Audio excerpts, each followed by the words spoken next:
I ordered these Squid Game costumes like 300 years ago. I feel like I'm kidnapping myself. Hey. Oh my god, why am I doing this on a fucking Friday afternoon? Oh.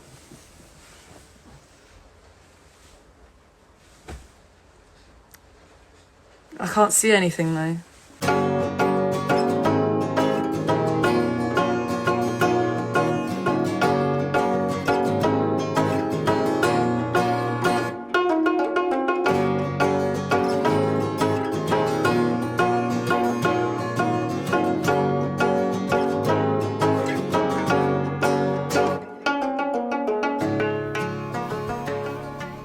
This is the Not So Korean podcast with Jay and Tim. I am Timothy Home. And I am Jason Verney. And welcome to the No So Kopo. Yes, in this Not So Korean podcast, we talk to one another, and sometimes with special guests, about what we know about Korea, What we don't know about Korea, what we want to know about Korea, and sometimes what we don't want to know about Korea. Yep, recording live from UK's Koreatown itself, an area in and around New Malden. That's the largest Koreatown and Korean community in Europe. We'll start this episode off with a quick summary of the last few days and what we've been up to. Now, I always start with Tim, asking him, but I think it's a bit unfair this time. Shall I start with you? Well, what's up with you, Jason, recently? Quite a lot, but Korean related, as soon as we're talking about Korean stuff. The first thing I should probably mention is that my short film, or my mid-length film, Reparation, was accepted in a film festival. I did mention it, thanks very much. And I think you did say well done last time, but I hadn't revealed the film festival. And I have mentioned to you about it very briefly, but it's called the Aporia International Film Festival in Korea. And the Korean name is a bit different, right? Yes, and I spoke to the organisers about that, because Tim being a translator, he obviously picked up on it straight away. I mean, I know my Hangul, but he picked up this completely different meaning, but I got the description from the organisers of the event. It's been running for 20 years. But it was a difficult one to basically put the exact same translation in Korean and English. So anyhow, the event itself, which I didn't reveal last time just because I wanted to get my sort of things in order. It's based actually between North and South Korea in the kind of not quite the DMZ. Right. It tells close people. To the DMZ. You knew a bit more than what I did, having lived there before. I believe it's in Gangwon Province. Yes, that's where the base is. But you said it's also they go to other parts of Korea with the films. Yeah, they do. I was still trying to work this out recently as well. They do show in maybe Jeju and Daegu and other places. But I couldn't work out if they repeat the films or whether they just show them online and then people gather around there, or I'm not too sure. But yeah, the area, they describe it as being the DMZ area. Of course, there is already a documentary fest, which is DMZ Docs, which I'm sure you're familiar with. But this is a 30-minute work of fiction. So yeah, that was that. I'm still sorting out some subtitles for that. There was... I had subtitles done already, with some help from my friend who's actually in the film, and also Tim had a little look as well as someone else, and I had a look. But I need to provide another file because of the way they play them. So it's going to have two different versions at least. So that's what I've been up to regarding that. I still haven't seen the film, so I can't provide a review of the film. That's right, and you wouldn't, because I want everyone to see it. Everyone who's involved to see it at the same time. It wouldn't be fair. I know you're my good friend Tim. But yeah, I know also if there's a chance for it to be online, which it sounds like there will be, then great. There's no point me showing it before. I could, if the world was normal and there was COVID free, I would potentially do a kind of friends and family screening, or even local one, And I'm still thinking of doing that, but it's just it's just a bit different at the moment. I really wanted, and also I wanted to see that it was accepted by some Korean audiences to feel more comfortable without showing other people, even if they were involved. It might sound bizarre, but so. Well, I hope you get some good feedback on that. Yeah, thanks. Yeah, I hope so too. Well, to me, the official selection is quite good feedback. In a way, I think they selected like a couple hundred films, or 800. But I'm not.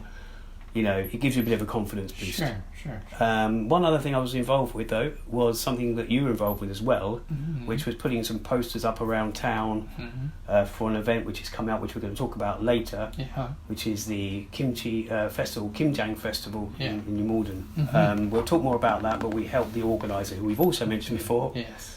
We helped her go around all these restaurants, or a few restaurants, a few cafes, and put up posters. She had already put some banners up around the roundabout in New Malden, the fountain, and that area. So that was an interesting afternoon. Yeah. I thought. Getting to know a few quite people. Good. And then well, did we stop for food, or we had just coffee? Was it? That's a good question. Yeah. No, it was just coffee. Yeah, because she had to go somewhere else afterwards. Right, Bingsu, I think it was the cafe. Yes, we chose Bingsu in the end. But we were going to actually deliver our business cards around the businesses around here, which we were meant to do a couple of months ago. But we thought, hang on a minute, we're asking them to put a poster up. Yeah. And then we give them business card for something completely different. We thought it was a bit cheeky. Right. Well, yes, I don't know. yes. I thought, but it was. Oh yes. The thing we did, the other restaurant we went to was the K Barbecue. I completely forgot is about it that. KBBQ? What's the No, it's sorry, K-Town. K-Town. Yeah. K-Town Korean barbecue. I'm glad you mentioned this. And the buffet, basically a buffet thing. We went there for my birthday, actually. We were going to go to an Indian restaurant, but they were closed that day, so we decided, well, we were thinking, where else should we go? And then we just happened to pass by there, and they were open for lunch, and they had a pretty good deal on. Yeah. It was like 10 quid for... Oh, the thing is, I knew about this. There's always massive queues there. There was, especially last August when there was a 50% discount, but there's always queues. A lot of popular with Filipinos, Koreans, and loads of people. But I knew that you could get the buffet for £20. That's the barbecue buffet. Right. So we did the non-barbecue one, which we thought was a vegetarian, but it's not quite. It's I mean, they have vegetables, but they also have meat and fish and things. Yeah, but, they have chicken and in like fried. But I mean, there's enough there that you can make a meal out of just vegetables if you wanted to. It was actually for your birthday. We Yes, won't say when that was. I mean, What did you say that? Yeah. Well, that's fine. But anyway, so it was pretty good. Yeah. I mean, it was quite packed with people in there that day we went. But but it wasn't as. I was grateful that we did go that time of day. It was about 3:30, was it, or 5? No, sorry. No, it was about 1. 12. Yeah, sorry. 12:30. I'm getting confused because the Indian wasn't opening till 3:30, and we thought that was a bit odd. But anyway, and it was good that it was busy, but there was only a couple of tables. You know, it was still there was no queue. Yeah, we had our own table. But it was very filling, even just one load of Korean food, and it was very. We were saying how healthy some parts were, and some other parts weren't. Like the rice, obviously, was great. That we. You know, they've got fried rice, they've got rice on its own, they've got sushi, which has rice. Yeah. No, sorry, kimbap. Yeah. No, it was sushi, wasn't it? Yeah, it was sushi. Yeah, sorry, sushi, yeah. Right. But anyway, I liked it, so it was a mixture of not so healthy and healthy. And ice cream, which was included in the price. Yes. And what was the other thing? Ice cream and also all those salads and fruits and things. Yeah, that was... Yeah, I'm glad we went. We should go there again at some point. We will. We're not sure who owns it. We think it's a Korean, but there's not just Korean workers there. Yeah, well, I think Hanguk Hapa knows the owner. Oh, yes, that was the owner, yeah. Which he either knows. a relative or friend or something. Yeah, she knows the one near it, doesn't she? Chicken beers. Yeah, that's it. Oh, you just reminded me of that. Yeah. Actually, there's one other thing I did, talking about... We're not going to talk about Korean restaurants the whole show, but we don't go to that many anyway, believe it or not. But I went to CHAM DOSHIRAK, where we've spoken about it before. Yeah. It's near Choice Cafe, Choice. And I went there, but it was the same... I went there, I just fancied one of their kimbaps, with the tuna chili one, which they kind of do for us, for me, whatever. It's the no so copo special. Yeah, they kind of don't do one, but we said, can we have the tuna mixed with the chili one? They went, oh, okay, yeah. No, that's right. No so copo, and I was trying to think, no, none of that, but yeah. But it was the same day. I was gonna go and see, or at least access one of the London Korean film films, film festival films, and I had that for a snack in the early evening, right? And then I decided what I was going to watch, and funny enough, the film I watched, which we're going to talk about in a second, it was all about kimbap, or at least it revolved around cafe and kimbap, and I thought the film's called Rolling, the clue is there in the title, but it's not until you know what the film's about. And I'm sure it's rolling kimbap rolls. And I'm sure it probably has another meaning as well. But so I was kind of like, I'm just sitting down to watch this, and I just had that. So it's perfect. Timing. Yes. And that movie is kind of interesting. It's a short. I mean, it's not a short film, but it is a short-ish film. So it's a feature, but it's a short. It's playing in the film festival, the London Korean Film Festival. We have the bag here in case you were wondering. There. We've got the T-shirt, almost. The bag. So but that film is interesting because, at least for me, it was interesting that it's set during. They filmed it during COVID times, and it's. Well, in the film, they include that in the film, that they're wearing the sort of face shield when they're making the food, and then they mention COVID actually in the film, how it's affecting businesses and things like that. Yeah, that's it. We'll give it a little review in a well, we're going to skip over those films. We've seen quite a few. We'll skip over them, but yes, you're right. That was one thing that I was really, it surprised me, but it works. It's still going to be relevant. Yeah. And it's irrelevant to the story. It's all very quiet. It's not like COVID is the main subject or something. It's just a part of the plastic. Film. But it kind of, again, we're getting into the film here, but it does kind of suit the quietness of the film. The streets are empty-ish as well. But it felt like that. Yeah. But so that was that. What was have you been up to anything else? I can't remember. Aside from watching films stuff at the festival, we went to 2 so far. No, 2 so far in person. We hope you enjoyed last week's episode, which was for people that were watching on YouTube, the video version. Then you would have had the access to some outtakes at the end, some video outtakes, but also for the audio listeners. Then hopefully it was enjoyable as well. But we talked in the last show about the London Korean Film Festival. We touched on it briefly before. We talked about MUBI because they've got a Korean season on. And that's still continuing, by the way. That's right, they're gradually adding the films, aren't they? They've now, I think there's 4 now out of 6, And we talked about Maisie, who's... she's our guest in this show. She's our person we're going to interview, or you're going to hear the interview. Again, people that are watching this... although this podcast is available as a video and audio, the interview we did with Maisie was an audio interview. However, as you may have noticed at the start of the show, we played a tiny little snippet of her being a Squid Game character, or at least in costume. And so at the very end of this week's episode, after the credits, there'll be just a couple of snippets from that conversation she did on that live stream she did on Instagram, IGTV. But so we hope you enjoyed that show last week, and we'll go to the main section, which we touched on just now.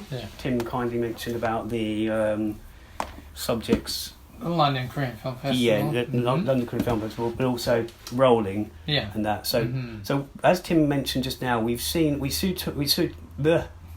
2 films in the cinema. So far, up to when we're recording this now on the 13th. We've still got a couple to come. Which one officially that we're going to review, and then we're also thinking to go to the closing film as well, which we are going. I'm going to that. You're going to that. Cool. We're both. And Im Sang-soo's going to be there for that. He's a very well known. Q&A. He's also in town. For a couple of other films, one the Housemaid, the remake of the Housemaid, which we've both seen. Yes. And what's the other one? He's Good Lawyer's Wife. That's it. That's got Moon Sori and KIMJANG is also in that. Actually, if you go to my website, if you're interested, MINIMINIMOVIE.com, a few years ago, we did an interview with Moon Sori. And that's group interview. Well. Yes, that's right. Tim was there. It was a group interview. She was in London, but it was really good. Hopefully if you do go to that my website, you'll find that. Mm-hmm. So we're gonna. Oh yeah, one more film we're hoping to go and see, which is Sunday. Sorry, that's the 14th. Yeah, that's right. Shades of the Heart. Director Kimchiang Festival. Yes, right. And he's also going to be there in person to give a Q&A. Yeah, there's a couple of Q&As this year, or at least a couple of directors. And I'm actually going to run over, all being well, I'm going to run over to see the other film, which you've already seen, called Josie, or Jose. Yeah. At the Cine Lumiere, the French Institute. Yes, right. In Kensington, Yeah, and that's by the same director as Shades of the Heart, right? So he's going to do two Q&As in the same day, apparently. So but the two... Busy guy. Busy, Although at least he'll have some time between the screenings and the Q&As. The whole film, and I'll have to run over there. Yeah. I'll have to probably miss his first Q&A, but hey, that's the way it is. And I think I saw that he's been here at least for a couple of days already. So I'm assuming he's here for maybe a week or so. That's right. Yeah. Look around, and also, I'm not sure if I'll give a link to this or not, but I've found some of his shorts online, and I'm going to watch them hopefully this weekend. Yeah. Including the camera one. What's it called? How to make a Polaroid camera or something like that. But there's a few of his other shorts on there, so I'm hoping to see that because I really wanted to go to the Maison Seine, where the shorts compilations they did this year. They did them almost every year. But they don't always have them for free for a start in the KCCUK. But by the time I got round to looking, they'd sold out and fully booked, which is fair enough. Yeah, it happens. Yeah. So we went to see two films, but two different venues. Yeah. One was Canola. Yeah. At the ICA, and Institute of Contemporary Arts. Yeah. Yeah. I thought when I watched it, I thought I'd seen that film, but it was 2016, I think. But I remembered that even though I covered the festival most years, that year, I mean, like a lot of years, I was in Korea, and I think it might have been that time because I couldn't find any details. Yeah. But we can say what happened at that event. Oh so we showed up the ICA a bit early, about an hour early, and then right at the moment we arrived, this guy came up to us and he said, aren't you the guys from the Not So Korean podcast? So that was funny. We didn't expect to see a quote-unquote fan or viewer or however you want to call it. Yeah, we should probably give him a shout-out. Yeah. You remember his name?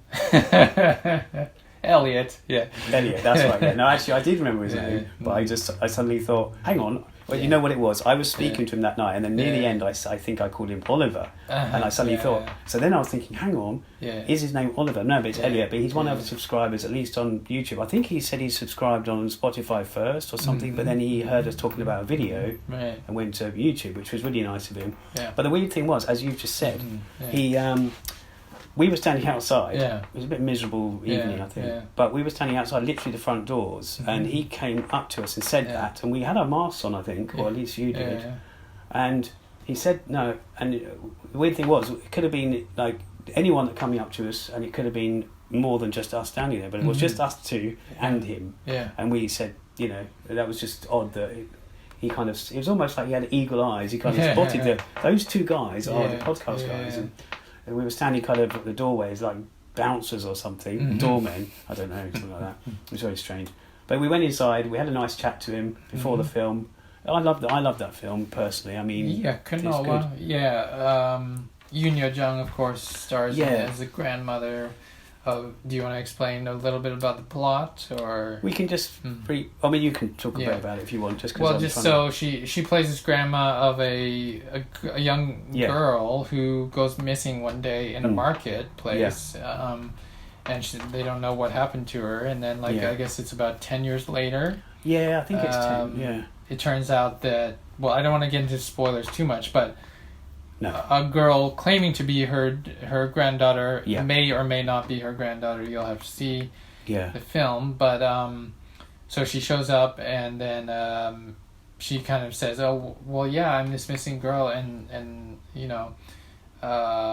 here I am, I'm still alive. And so she goes back to live with her in Jeju. She was living in Seoul for a while. I was a bit confused later in the film, because at the beginning there was like some words on the poem on the screen, and it mentioned the Porta Busa, and it was one of these folk songs, and I suddenly thought in Busan, but I thought, no, this can't be. The diving women, the rocks. And I thought, no, this is definitely Jeju, but it's just that poem that thrown me. I don't know. I'd obviously switched off.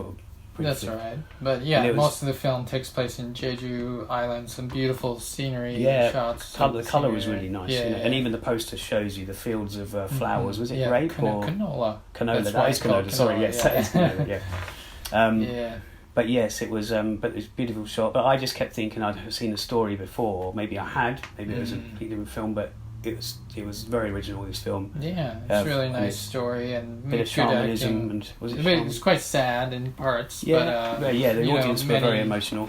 Many Korean films are a bit melodramatic, but if you like that sort of thing, then you'll probably enjoy this. Yeah. So the other one, and the only other one we have seen at the actual festival, is the Book of Fish. Book of Fish. Tim, we were choosing which ones to see. We weren't necessarily going to go together, but we had some access to go. We had sort of been granted access to see a couple as well. So Tim kind of said it would be interesting, and the film director, again, sorry to plug my website, but if you go to MINIMINIMOVIE.com. You can find somewhere on there an interview with Lee Joo-nik, and he's made lots of well-known Korean films. And a lot of historical dramas, which this is also one of them. So I was a bit I wasn't. Yeah, Jason's not as much into those types of films as I am. But I mean, it depends. It was because it's a Joseon Dynasty. And as soon as I see that, and I think, not that, I know that Joseon Dynasty is quite vast range, but I guess the ones I've seen, maybe the king gets poisoned, involving the palace, intrigue or something. But you're right, this had a completely different story. It was about a book, funny enough, it's in the title. A Book of Fish. But actually, I was surprised how little it was about the fish, actually. There were some parts about that, but there was a lot more to it than just fish. Because then it's quite, I related to a couple of bits, but this guy was really, we won't give too much away, but I know it's based loosely on a true story, isn't it, or the real the historical facts. Events, but obviously they must have made up a lot of it. But so this guy, when he's on this island, I won't say how he got there or why, but he's there, and he decides to write this Book of Fish because this other person has all this knowledge of fish and in the local area. In the local area. Sorry, but the guy who's in the who's lived there all this time, he's a sort of fisherman, but he seems to do several different things. That was the thing. But talking of several different things, one thing that I related to, and I probably mentioned to you, was that not only did he have an idea to write a book, this other character at some point explains about these Philippine people, Filipinos in Jeju, and the writer goes, I'd like to write a book about that. And it's like, I suddenly thought, as a documentary maker or a filmmaker, I suddenly get an idea, and it's like, I want to make, I could relate to that, him as a... Jesus. And then his brother apparently had written like 200 books while he was in his exile from court life or whatever. Both of these guys have been exiled for their... I'm not sure the exact reasons why they were exiled. I think it was some reason they weren't favored by the king at that time. Yeah, it was a bit tricky, wasn't it? Wasn't it to do with the Catholic yeah, it might have been something to do with that. The fact that I was actually a bit confused. But I thought they were Catholics. I thought I was. They were Catholics, whereas the king was, of course, Confucian, so he was kind of anti-Catholic. So they were banished. Yeah, there were two others. Yeah, that's right. Seoul.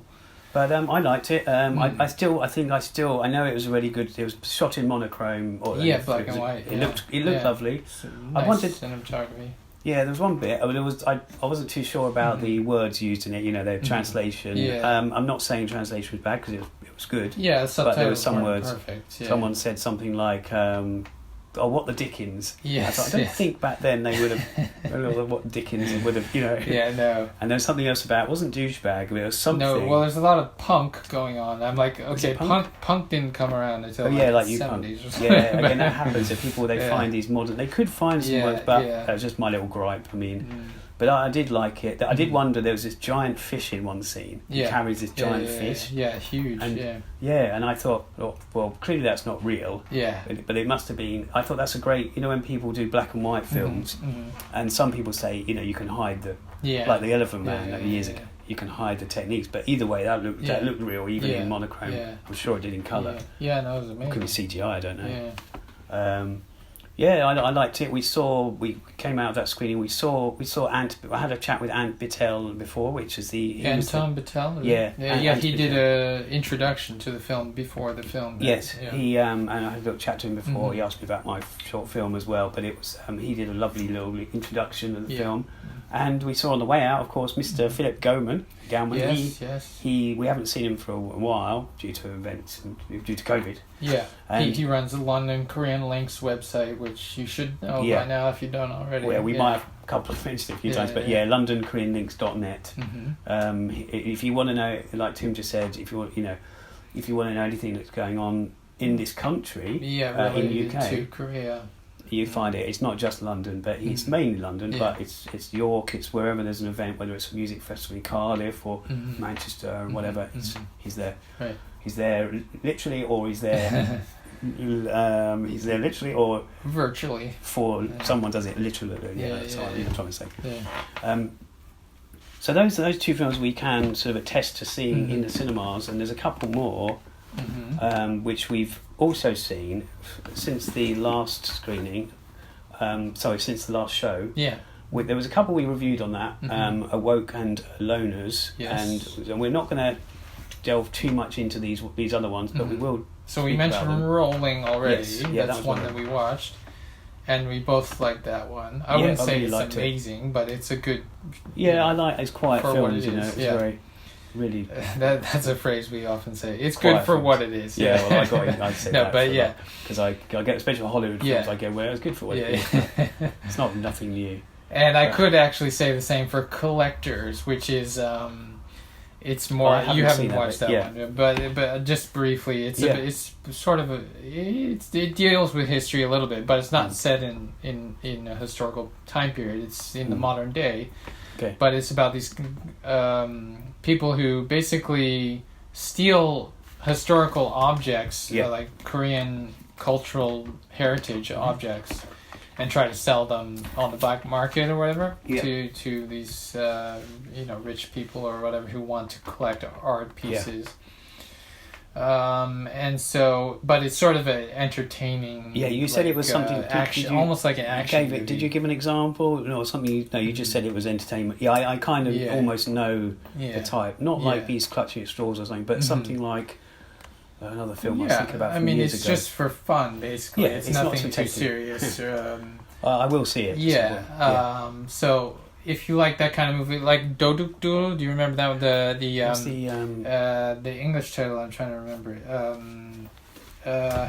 It's with Jun Ji-hyun and a bunch of other famous actors that I don't remember. So it's an ensemble piece, was it? Yes. I bet you might be thinking of the same one. Was it about bank robbing, was it? Something similar to that, I think so. Or it may have been that, Anyway, it was about it was in the Korean Film Festival 8 years ago or something. Yeah, that rings a bell.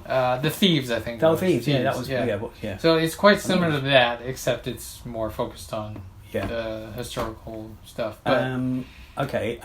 So if you like that, you may enjoy this. Yeah. But if that's not really your genre, you probably won't get much out of it. Yeah. But going back to Rolling, just to because the plot, we didn't. Did we talk about the plot? No. Just to briefly go over the plot, I think.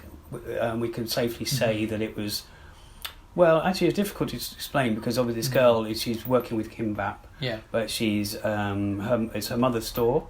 She needs to pay her rent. That's it. Her mother wanted to her mother's mother, her grandmother, the main character's grandmother gets sick, and the mother has to go away somewhere. I'm not sure exactly where. And so she asked her daughter to take care of the shop while she's away, the kimbap restaurant. It's just a small place. And then you've probably seen these kind of places in Korea everywhere. If you it was interesting actually because there's one bit where she's on Instagram. It's their own account, and I did look on Instagram to see if that existed, but it doesn't seem to account. I just thought it might be there just for fun. I couldn't find it. But but there's a bit of romance in it as well. A little bit, it's not overly romantic, but she has to learn the trade, and she's smoking, and it's just a very simple film. Yeah, it's a quiet movie, but if you enjoy that kind of movie, I thought it was perfect for me that day. But then also one thing was that we mentioned earlier about the COVID relevancy. The fact that they've made it like it is now, Yeah. which is brilliant. Yeah. I mean, I know when I've made a film, or when I was in the process of making it, COVID came, and you do think, do you tell the story so that it's that's what's happening? Yeah, now, I mean, I've seen now I've seen quite a few films that were made during COVID, but almost none of them mention COVID in the movie. Or I've heard there are COVID films which are specifically about COVID, where they try to make it a thing, like we're in the middle of a pandemic. Yeah, it's always that, isn't it? It's like, always that. Yeah. Whereas this movie, it just treats it as sort of just a side element that exists within this world, which is interesting. Yeah. What I did like about the film, though, was these conversations on the phone with her mother. Yeah. Because especially when at one point you think she's having a conversation with her mother, you think, oh, it's just her holding the phone up. And they go around to turn it, the camera turns around, and she is actually having a conversation. I like that. It was just a nice slow take, shot. But also at one point she was saying, oh, how are things there with her away where her mum was? And I wondered at one point, I know it's been done in other films, whether she was away, but just testing whether she could run the place on her own, and her grandmother was actually not that bad. Yeah, but I don't know. Well, it turns out. Well, something happens, but anyway. Yeah, exactly. We won't go into that. But so that brings us to the other one, which I can't speak about. Which was the other. What's the other one? Climbing, was it? Yes, Climbing. It's an animated film. It's sort of about this woman who is a climber, but she mostly does indoor climbing. Or I guess she is a professional climber, but she practices on indoor climbing equipment. And anyway, it's quite a serious tale, actually. It seems to be about a fear of pregnancy, or possibly of miscarriage or abortion, or something related to pregnancy, and how women maybe process that experience, and how it may be traumatizing for certain people. And so it is almost like a horror film in some certain scenes. Well, I saw a tiny snippet of it just to see what it was and which one I've got and all that. But it was, I mean, it's not animation like the kind of the other Korean animation I've seen before. It's more like a kind of computer animation, but it's an adult film. Not that kind of adult film. It's an adult film, isn't it? But, I mean, it's it's made for adults. It's definitely not for interesting. Kids. Yeah, and it's not like King of Pigs, that kind of animation. It's it looked just very good animation. I don't know. It wasn't personally my taste, but for other people, they may find it to be unique. Yeah, maybe it was a bit more like Scanner Darkly or something. Was it not like that? Yeah, I think it may have been rotoscoped. Okay, rotoscoped. Maybe it was where they animation over real actors acting, but I'm not sure. Yeah. Yeah, Anyways, that's good. So we are, as Tim said, that's the films we have seen at the London Korean Film Festival, and we're still going to see a couple more. Yeah. And obviously we'll be devouring Korean films anyway when the festival's finished, when we get a chance. Yeah, on MUBI I've seen a couple of the other ones, but we can talk about those later, some other time. Yeah. So, well, we've got Maisie's interview coming up. It'll be an audio interview, so it won't affect you guys listening on Spotify or Apple Music or any other platform out there. But we've got that coming up. Shall we just talk about the other main subject, which is the KIMJANG Festival? Yeah, sure. Yeah. We spoke about. So that's on the 20th. Yes. Which is not long from when this podcast releases. Right. It might be a day or two. And that will be, again, in New Malden. Yes. We were there, So we were there a couple of years ago, again, before COVID came. We were there actually in the, they did last year's online, didn't they? It was a kind of a... Right. But they've, so we were there a couple of years ago. Dia on Korea, she came to meet us, and there was music in the Methodist Church. They are using the Methodist Church this year. But they won't. I don't think they're having music, but they're having lots going on in there. Somewhere on the high street, there's going to be a few marquees with food, which is what they did before, and some showing how to make it. Yeah, it's pretty obligatory for the festival. I haven't got a flyer to hand, but it's there's quite a bit going on. Over there, if you could pull up the poster. I forgot we had some. Yeah, right, so I'll grab it. Yeah, because we've been doing the job of poster people, whatever that is. You take one, I'll take the other. Yeah. I can read it. So we've been involved with Justina Jang's work, or her curating, if you like, for a while. So it's as it says, sharing is giving. KIMJANG making and sharing kimchi. The high street. The program is 12 till 4 on the basically the high street, but they just call it's a street market. 12 till 4. St George's Square 1 to 4. So basically, you know, it's a late. If you are coming, come to from late morning, midday onwards till stay for a couple of hours or something. It's on. Then you've got, as I said, the Methodist Church. You've got coffee morning. So you could come early if you want to. That's the 10 a.m. to 12 p.m. Midday. That's the coffee morning. Fundraising for the London Korean School. Kimchi tasting 1 p.m. to 2:30 p.m. A seminar 3 p.m. to 4 p.m. The importance of the design in the food industry, led by Professor Songju and Industrial Design Department at Jeonju University. Oh yes, she mentioned to us they're flying over from. Yeah, he's flying all the way from Jeonju, and so he's quite a well-known person, I think, in that field. So. Yeah, and anyone who knows Jeonju will know that they're also not as well as kimchi. They're known for their platter of dishes, or what you call a platter. Food. There is a word for it, Korean food, but side dishes, you mean? Yeah, those, But I mean, you could like bibimbap, of course. Yes, that's that's right. And going back to St George's Square, I'm lucky you mentioned you've still got this because I was trying to remember all this off the top of my head. By the way, for any audio listeners, we are actually we're looking at a poster right now. Yeah, we are actually just reading from the poster, so you know that's how high tech this episode is. But the kimchi making classes are led by Professor Suin Kim, Korean Culinary Department at Jeonju. So she's a different one coming from. Yeah, so two Jeonju. people coming from Jeonju. Yeah, there is children go for free, but there is a ticket price for adults, but it's only £7, and for me, I mean, I don't think that's too bad.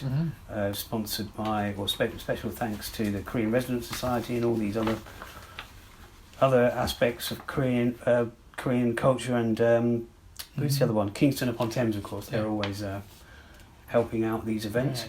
As we always put links for KBCE in our program details. So if you ever want to see what they do, you can find it there.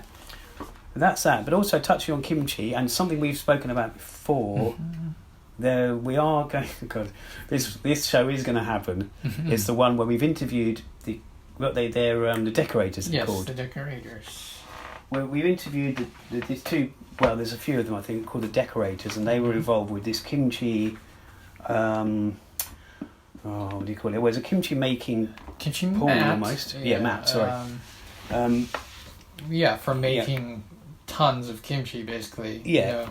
In Korea, the old style was to literally do it like that. Yeah. But they did this really strange shaped one, very artistic. What we were involved with, it was a very fancy place, and in the port, Stanley Picker Picker, sorry, which we've actually been invited to a special. I'm not sure we can say when it is, but there's actually something they're doing at that place in the near future. The Stanley Picker Gallery. Yes, that's the gallery. Sorry, Kingston, it gets confusing because Stanley Picker's two different places, but it's run, I think, by the same people. Yes, right. Yeah, you're correct. Or at least it's named after the same person. They might even be Stanley Picker. Yeah, and the two people we met that day and interviewed, who you'll hear hopefully in the next episode, they might be making an appearance or saying hi at the KIMJANG Festival. Right. On the 20th. Yeah, so if you're there, you may see them. Hopefully. Yeah. So we're gonna kind of do an episode which is probably devoted to kimchi or KIMJANG or kimchi and art and whatever in the next episode. Yeah. Which will cover the festival that you were talking about now. Yeah. A mini review and yes. And then the interview, the Picker Gallery event, and then that also there's another festival coming up. Yes, there is another which we're festival. We're not attending that. Well, I'm not. And we're not officially involved with that one, but we thought we should at least briefly mention it, that it's involving a lot of restaurants, especially in central London, but I believe there are also some in New Malden and possibly Kingston area. Yeah. So they're basically just promoting kimchi. I don't know if they give some free kimchi or you have to order some special kimchi or something. Not too sure. I haven't really looked into it, but I know you've seen a bit. If you're interested in that, just search like Kimchi Festival London. Yeah, it's all over Facebook. It starts on November 22nd. I'm not exactly sure how long it runs, but it should be going for at least a week or so. And like Tim said, it's a different festival. It's not really competing with the other one. It's done in such a different way. So. We definitely recommend the KIMJANG Festival more than that one, but just so you know, there is another. Because we're that biased. Yeah. No, because we really do like what they do, especially for the local area, which is Korean. Yeah, but in case you're not in New Malden or you can't get down here for that festival, just so you know, there is something else happening later in the month in central London if you're based there. I wonder if, I haven't looked, but I wonder if Philip Coleman has actually put that on his page. We'll check with him. I think maybe they've there's also London Korean Links group where even events that don't get put on his page, on his website, people put stuff on there, like it's a group. Like we've actually got a group. Yes, the it's called Not So Korean Podcast. Not to be confused with the Not So Korean Podcast. So if you look up Not So Korean Podcast, it's Not So Korean Podcast, you'll see one that will say in small writing page and one that says group. Yeah. If you're lucky, it says that. So we have the Not So Korean Podcast page and we have Not So Korean Podcast group. That's right. Yeah, it confuses us as well, but we have to. We have just to differentiate them slightly. We remove the from. And of course, group. While we're talking about it, we do have our email address, which is notsokoreanpodcast@gmail.com, which we set up before. Yeah. But anyone is welcome to post things in our group. Yeah, and that's actually happened a couple of times. But there's one we'll talk about very briefly at the end in our news section. No, we're going to talk about it then. Well, either way, we will. Yeah. Shall we just? Yeah, that's fine. So, shall we now? I think we should now go to Maisie's little story about Maisie. We have mentioned her before. Yeah, we talked about her last week quite a bit. So she's well. If for anyone who hasn't heard that show, she's very into Korean culture. She lived over there, and she's a videographer like myself, and she model and many other things. What was that last thing? She's a model and many other things. I mean, she's as I called her, a Renaissance woman. Yeah. By the fact that she does all these things. Yeah. And also the other thing, Waegukins. Yes, Waegukins is I believe it's only on Instagram, but I could be wrong about that. Yeah, I'm not sure, but I think it's definitely mainly. It's definitely on Instagram, and they do memes of things that are related to funny Korean incidents or related experiences. Quite well put together. Related to Korean. I don't keep but up we'll with put them that all in the description, and I think even at the beginning of the interview or during the interview, she talks about these things as well. Yeah, that's it. So we won't do too much, and we have covered a little bit last week, and we'll put links in the in the description. Yeah. So we'll basically what we'll do now. As I say, you might have been lucky enough to witness at the very beginning a snippet of her in the Squid Game costume, which we're going to put at the end of the credits, kind of some snippets from that 15-minute live stream she did, which is quite funny. She mentions this a few times as well. Yeah. But in the meantime, we'll let you listen to the interview. Yeah, should we take it over to that now? Mm-hmm. Okay, we'll go. You can listen to this interview with Maisie Rose.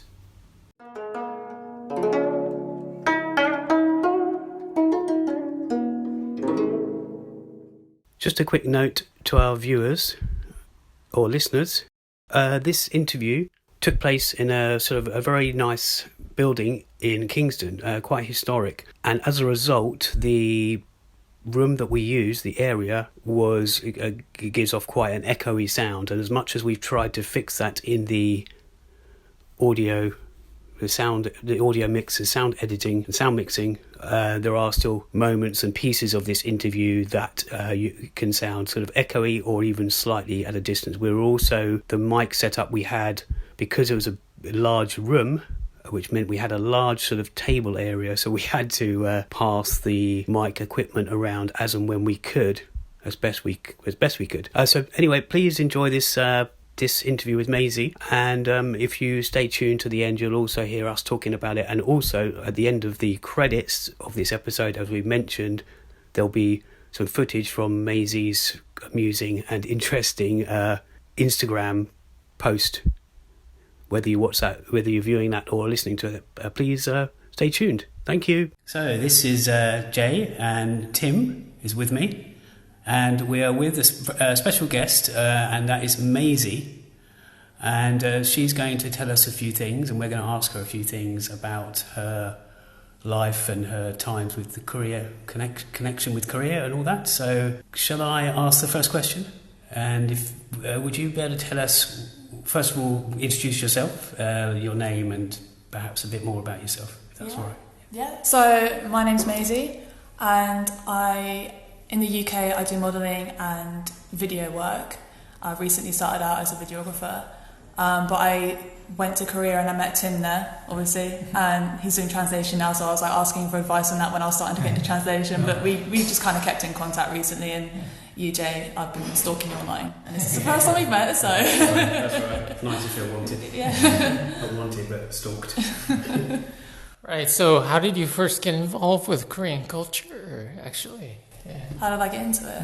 I think it's like the same with most people my age. You're on YouTube, you find K-pop. Me and my best friend Nikki kind of found it at the same time, and we started being interested in the language at the same time. So we clicked really instantly through that, and because we were learning Korean at the same time, obviously our levels grew at the exact same rate, which is really weird. So the fact that I had such a close friend through this connection, and I fell in love with the language since falling out of love with K-pop, so that led me into dramas, into podcasts, and the culture and the food. It's just something that's always been like, I don't know, interesting to me. So I've been a few times. Really want to go back. Obviously I can't. Yeah. So I've just been kind of like sat at home on my laptop learning how to make kimchi. Right. Interesting. So you said you fell out of love with K-pop. Why was that? Nothing really happened as such. I mean, when I went to Korea, obviously I worked there for a little bit, and I worked in the K-pop industry for a bit, and when I was in the UK, when I was much younger, I did a lot of press photography for concerts and stuff, so I'd go backstage and I'd see, you know, kind of what's going on behind the scenes, and not a lot of it I agreed with. But for the longest time I was able to just think, well, the music was coming out regardless whether I listened to it or not, someone's going to enjoy it. But then I think when the second generation kind of ended, and then all these other groups came out, it was just moving so fast, and I just couldn't keep up, and now I don't even know what's happening anymore. I think 21 breaking up was me being like, I can't keep up now that they're gone, I have nothing to latch on to. Right. Yes, because I kind of, I had a smile when you said you fell out of love with K-pop, because it's quite well known, or at least we've made it well known on this podcast, maybe too well known, that I'm not a big pro K-pop advocate. Well, you like There's it? different reasons. No, I'm not. Oh, I'm don't? not. Sorry. Right. So, but when you said what goes on behind the scenes, and obviously I don't expect you to talk about that, but it's interesting that's one of the reasons. And also for me, though, personally, it's because of it goes back to when I was young, and it was about singer-songwriters and people that make their own music. And I know that there might be a couple of groups that do, but there's 300 or so of those groups that don't, you know, and they're just puppets. And I just feel like, sorry, this is more of a comment, Yeah. but the indie music that's below, that's sort of, it should be on top, and the K-pop should be beneath. You know what, I really like That's the indie just- stuff. Like, I've got a cafe playlist on my phone, on my Spotify, that I just made myself, and it's all just indie Korean artists. And obviously, because if you're learning the language, you've got to be hearing it a lot. And with things like that, they tend to be quite minimal and very soft, so it's really easy to hear the pronunciation. So I love things like that, and ballads and stuff. But when it comes to like songwriting, I remember when I was listening to 21, I was thinking like, they're so badass, but you don't think about what's going on behind it, because you're 13, right? Yeah. So looking back, and with Blackpink coming out, and there's this one producer, Teddy, who does everything, and obviously he makes hits, like it takes off massively, but because this is one guy and no one else, it just sounds really similar now. Like all of it just sounds so samey. Yeah, because sorry to go on about this, but yeah, in the 80s, I'm quite old now, but in the 80s there was in 80s, 90s, there's Stock Aitken and Waterman in this country, and they would write and produce all these artists, and really to music fans they were a laughing stock. But they sold loads. Oh, wow. But to me, K-pop is like that, but people can't seem to see that, you know. So obviously, you know, you were younger, and. You know, it's just interesting. I think when you're that age, you're not worrying too much about people behind it. But now, as a creator myself, I kind of see it, you know. Yeah. Right. So, do you want to mention briefly how we met? Because it was through a mutual friend, actually. Yeah. Yes. I just remember who. I think it was Young. Jonathan Lee or Jong Chan. That was it. Yeah, that was it. Yeah. So I met everyone through him. How did you know him? I think. Oh, that was it. He used to live in the UK, and I have a lot of friends that are into Korean culture in the UK, and they all went through the same sort of process I did and fell out of love with K-pop. But he loves the UK, obviously, and he does music as well, so obviously there's a lot of influences there.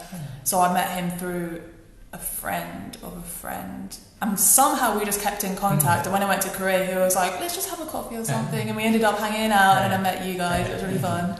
Yeah, that's cool. He's very British, isn't he? When you meet him, he speaks like the British accent, and he almost probably dresses that. But he's, the way he's into the British culture, it's probably like we are into Korean culture. Yeah. And I think he misses it dearly. He says he wants to swap places. He lives. I don't know if he still lives there, but he went to the States, and he lives there or lived there for ages. Yeah. So I just expected that British accent to have disappeared, but it's still as strong as ever. I'm amazed. Yeah, and he's an avid listener of our podcast, actually. So if you're out there, Jongchan, wish you the best. Thank you for introducing us. And so, what kind of things were you doing in Korea while you were over there, and how long did you stay? So I went 3 times. The first time was for my birthday when I was 18, just before I went to uni. And then during uni, I had a work placement at a video production company, which is the same people that do like BTS and stuff, which is where I started to get into the industry. And then when I went back, it was with the intention of working with that company again, but then they passed me on to their friends, who was a label. And then I worked with them for a bit. It all went tits up. This is like the industry, like the work culture as well is all very, not something I want to support or be part of in the nicest way possible. So I ended up staying with my ticket for 3 months and only working for 2 weeks. So that was after I graduated. So after that I just treated it as my like graduation blowout. I see. Okay, yeah. So this is something I'm interested in, the fact that you managed to get placement. Obviously you just come from university, but is it easy for foreigner like you to get a placement in a foreign country, or is it like an exchange? It was incredibly difficult. So my course at uni, between second and third year, you have to do a certain amount of weeks in like the industry on set. Mostly people would go to Pinewood or something, but I kind of already worked in the industry at that point, and I wanted to challenge myself. So I was like, I want to go to Korea. And by then I was like making a music video for the course. So I contacted a bunch of Korean companies thinking like, I'll do something foreign. So I did that, and then I actually managed to get these guys, like 2 artists, so one duo and one singer, to come out to London. We filmed 2 music videos, and then I kept in contact with them. So just like off on the chance that they might say yes, I messaged them like, do you know anyone that I can like do my placement with? And bless them, they like went all out. They messaged everyone they know, and they gave me a list of people to choose from, and the one person I chose, they were like, yeah, let's do it. Right. So I think it is just about like who you know. And it is really difficult, especially as a foreigner who can't speak Korean perfectly, because my company I worked with couldn't speak any English. So obviously there was a bit of difficulty there, and I think Korean companies don't want to make things harder than it needs to be, obviously. Right. So it's who you know, how willing you are to put yourself out your comfort zone, and obviously language. Right. Yeah, so you said you did have some issues with the work culture, but what were the positive things that you most miss about Korea? Positive things. So I made so many good friends there, obviously both Korean and non-Korean. The food there is beautiful, and people in general tend to be really accepting, in the sense that they understand you're foreign, they're not going to hold you to too much high standards, because Korean culture is so strict. But as a foreigner, you kind of get let off that a little bit. I don't know about you, but I definitely did. There's definitely awkward moments and things I'm embarrassed by, but it's all part of the experience. And obviously like the architecture, I love walks, I love hikes, so I was always on like walking trails and stuff like that, which I love the nature out there, it's beautiful. That's all right. So do you want to tell us about 외국인's and what exactly that is and how it came about? So 외국인's, that best friend Nikki I was telling you about, she obviously we were really close. So she came to Korea when I was there for the 3rd time, when I was there for 3 months. We'd already dropped out of contact. Like, we were really close friends, and then she started uni, and obviously she drifted to get on with her own thing. Right. So we got back in contact when we were in Korea. Like, we didn't plan to meet up. She was literally walking down the street. I bumped into her. She says, "Don't go in this club. It's bad." And we just started talking again after that. And when she came back to England, she missed Korea. She was like posting her photos, and she was like, "Oh, someone should make a meme out of this. It's so funny." So I made like 20 memes out of the same photo, and she was like, "This needs to go somewhere." And we just carried on doing it, and now it's got like 10,000 followers. Yeah, that's amazing. Yeah.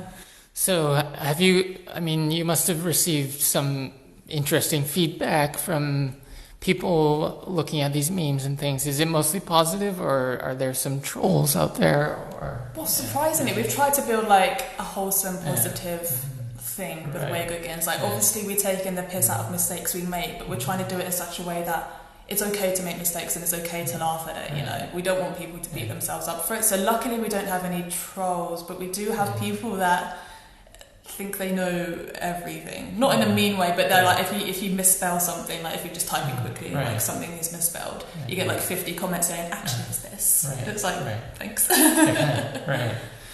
So, I mean, what was the idea behind it? Was it to, I assume it's not to make fun of Korea, but it's I mean, how would you describe it exactly? So from my point of view, when I went in the third time, 3 months, I was on my own. I had friends there and stuff, but everyone's got their own thing. So I was alone quite a lot. And in a culture that's so different to ours, it's so easy to feel isolated and lonely.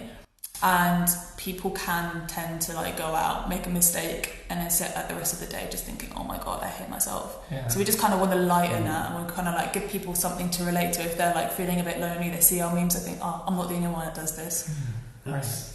That's a little bit like what Sue Lee is doing, isn't it? Like for mental health and stuff, in a way. The singer. Isn't that what? Because Tim kind of Tim brought her stuff to my attention. We mentioned it in a couple of episodes, but I wondered, those people that who follow you, the 10,000 or so, they do you know what the percentage is, like international or British or Korean? Or so it's interesting because we thought it would just be foreigners, but we have a lot in France, a couple in the States, and then mostly in Korea, mostly like students and people in Korea, but we have quite a lot of Korean nationals, and I think they like seeing their country through our eyes. And obviously we're not hating the country or anything, they just like to see these funny little experiences that they're not going to experience, because you know, and Korea's very proud of their country, and so they should be, and so it's probably interesting for them to be like, oh, this is what it's like to be a foreigner here.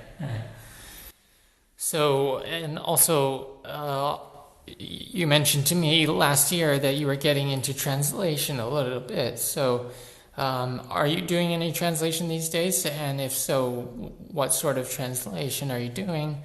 And also, what is your level in Korean right now? So back when I messaged you was when I was like, yes, I'm going to be perfect at Korean, I'm going to be doing everything all the time. And I was also like working part-time at a job I didn't really enjoy, so I was trying to find a way out of it, and I thought translation was like the way I wanted to go. And then I got a few jobs mostly through my friend's husband, who works at a non-profit, and I started doing stuff for him, and I really enjoy it, but I think I'm too creative to be, you know, reading and writing all day, and I do love it, but my brain just doesn't work like that. So, but I haven't really spoken Korean since. So the last time I checked, I would say I'm upper to mid-intermediate. Don't know if I still am. I haven't tested it since, but I like to believe that I am, because I can still understand it. If I'm still listening to it daily, which I am, I can understand it when it comes to speaking. Obviously in England, you're not going to go to the shop and be like, "How do you say it?" They're going to be looking at you like you're mental. Even if we try that in New Malden in Koreatown, we get looked at funny sometimes, because obviously they're British Koreans, a lot of them are, you know. But I just want to say something about that, because Tim, you translate from Korean to English, and yours was the same. I mean, I don't know if you'd ever thought about it the other way around. Was it just too complex? I've heard it's more difficult. I feel like to translate into a language, you have to be 100% fluent in a language, because there's so many undertones and things like that, different ways you can say things, and if it's writing, it's easily misunderstood. So obviously I'm fluent in English, so it made sense to translate it into English. And obviously like Korean and English, they're so different. There's so many words in Korean that doesn't exist in English, and vice versa. And word order and things like that. So I look at a Korean essay or an English essay, try to translate it in Korean, I just couldn't. I don't know if you've ever tried it. Yeah, I've tried, but it's definitely not easy. So that's why I'm sticking with Korean to English at the moment. But and even that, I think you said sometimes there are words, even Korean way, with the Korean to English is still tricky to get them exact. Oh yeah, for sure. I mean, I think I'm gradually losing my English as well, because I forget what is natural English. Even I don't know if you have that experience. Literally, like when you're talking to someone and Like, I remember, because I started learning Korean at such a young age, it got to a point where I wasn't sure what was an English word and what wasn't. Like, one thing that I remember thinking was manne, you know. There's no real word for that in English. So as far as I was concerned, I saw this word everywhere. I followed a lot of K-pop groups, or the stands were saying it. I just thought it was an English word. So I said it to my friend once, and they had no idea. So like, I think like my level of English is definitely hindered because of the fact that I learned Korean. And it does go, doesn't it? It does. Definitely. Yeah, but you mentioned earlier that you are listening to Korean every day. So what does that entail exactly? So I used to listen to a podcast by, I can't remember who, but he is...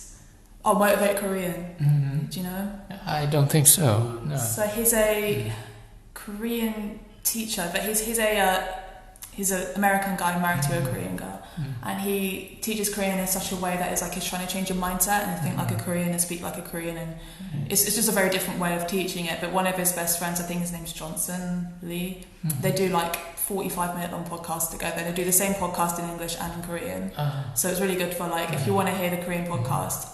And then sometimes I don't even go to the English, but if I do, I like to see like, oh, I missed that, you know, or I picked up on that. It's a good motivator, especially when you understand more than you expect to. Right. Well, that's commitment, isn't it? Doing a podcast for each language. That's quite something. Yeah, definitely. Something which is not related to what we were just talking about, but we find you now in Kingston right now anyway, and we're just up the road in New Malden. Do you go to New Malden, Koreatown, or have you've been there in the past? But have you been there lately, or what did you? If you have, what did you think of it? So I remember. I do love it. Like especially missing Korea as much as I do, seeing the signs and things everywhere, and the food and the supermarket. You just go in and get some kimchi. Like I can't do that where I'm from. But I don't go as much as I'd like to because it is just food in restaurants. Like there needs to be more things to do. Like if I go to my boyfriend, like I want to go for a day out in New Malden, it would literally just be going there, eating, and then leaving. So I think it would be nice if there was a bit more going on there, like other than food. Yeah, well, there is the Kingston Korea Festival coming up on September 18th, but yeah, this may be airing after that happens. But anyway, yes, we've got some other ones. Interviews and other things to mention, but I mean, New Malden, Koreatown is there's more cafes that are opening that are slightly more Korean, so there is a bit more I'd say to see. When I went there probably 8-9 years ago, 10 years ago, the first time, there wasn't a lot, as you said, there wasn't there's restaurants and things, but as where am I going with this? I did notice that you were posting about some cafes and stuff there, and that is one of the things I miss about Korea, because I used to sit in the cafe and just do my work, and it was so chill. Like the atmosphere is amazing, so I'm quite happy to hear that. Actually, that's made me think of something. Actually, we're talking about cafes. When you were in Korea, I wondered how you felt, because I personally, when I was in a cafe, I felt very safe. I actually felt like I could leave my laptop there, go to the toilet or something, come back, whereas I would never do that here. And I wonder how obviously it's a few. When was it you went there? What year was it? Last time I went was 2018. Yeah, okay, that wasn't long ago. Yeah, so did you feel that way, or did you feel a general safeness in the country itself? 100%. Like Korea has always felt so much safer. Like I used to go out to clubs and walk home on my own at stupid o'clock in the morning and not think twice about it. I think the dangerous situations with any country is if you go off with someone dodgy or anything like that, trust the wrong people. But that, again, that's just like keep your wits about you. But in the sense of like you can, as a woman walking home at that time of night, to feel safe, that's quite a big thing. And like you said, leaving your stuff in cafes, and like I just go to the toilet, leave my phone on the table, my Mac's there as well. I come back and it's still there. Right. Yeah, that's also don't have to.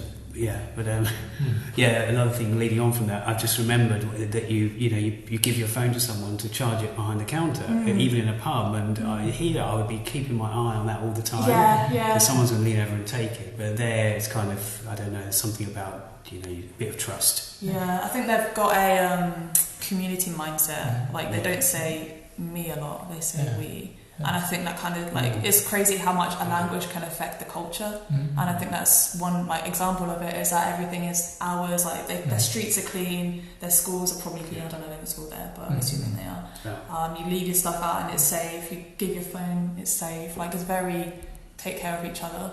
It's quite nice. Right. And of course, if somebody did do something bad, it would be around and people would know. So there's probably a bit of saving face as well. Exactly. Yeah. You don't want to be seen as that creep that takes people's phones. Probably looks a bit cheap, doesn't it?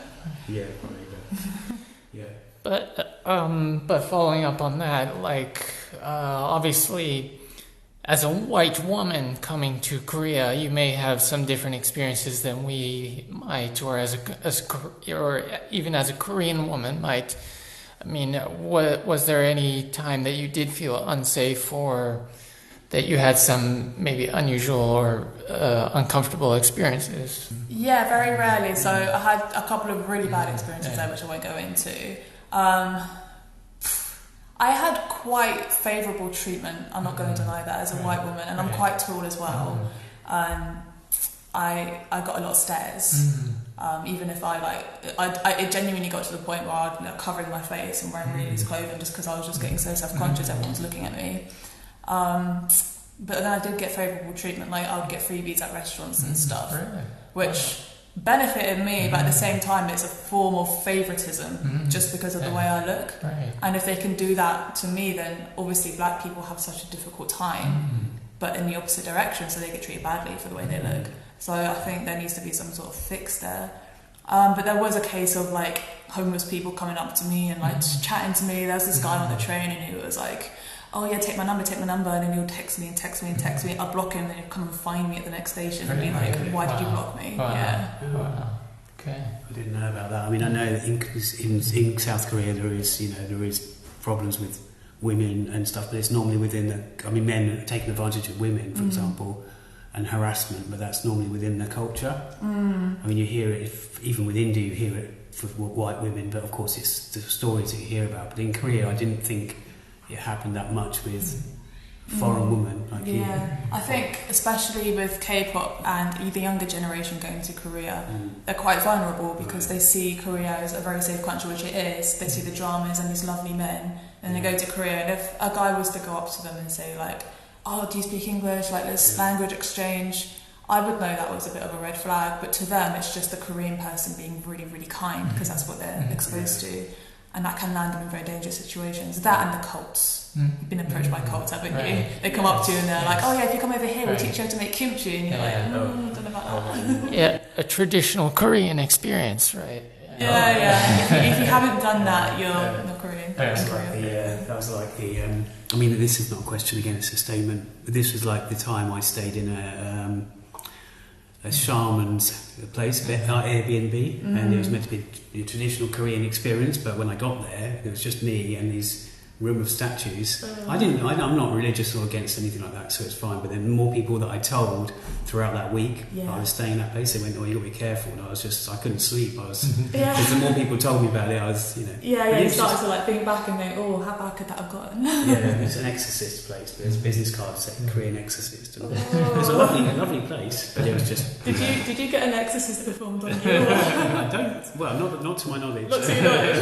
But the woman was there. She was blind, so what it was. Sorry, I'm bringing to go on about this, but I booked it all with little language communication really. So I got to the place eventually, and it was the daughter who I was communicating with, who doesn't actually live there. So I got the access to go in there, and so it was just me there. I thought, this is great. I've got my own little flat. It's quite cheap. It was in Hongdae or Hapjeong, that area. I think it was there, or just that area. And then I opened this spare room, and that's when I saw the statues and stuff. Of course, it looks very Buddhist. Yeah. Buddha-ish. Well, I was going to say Buddha-ish, but Buddhist.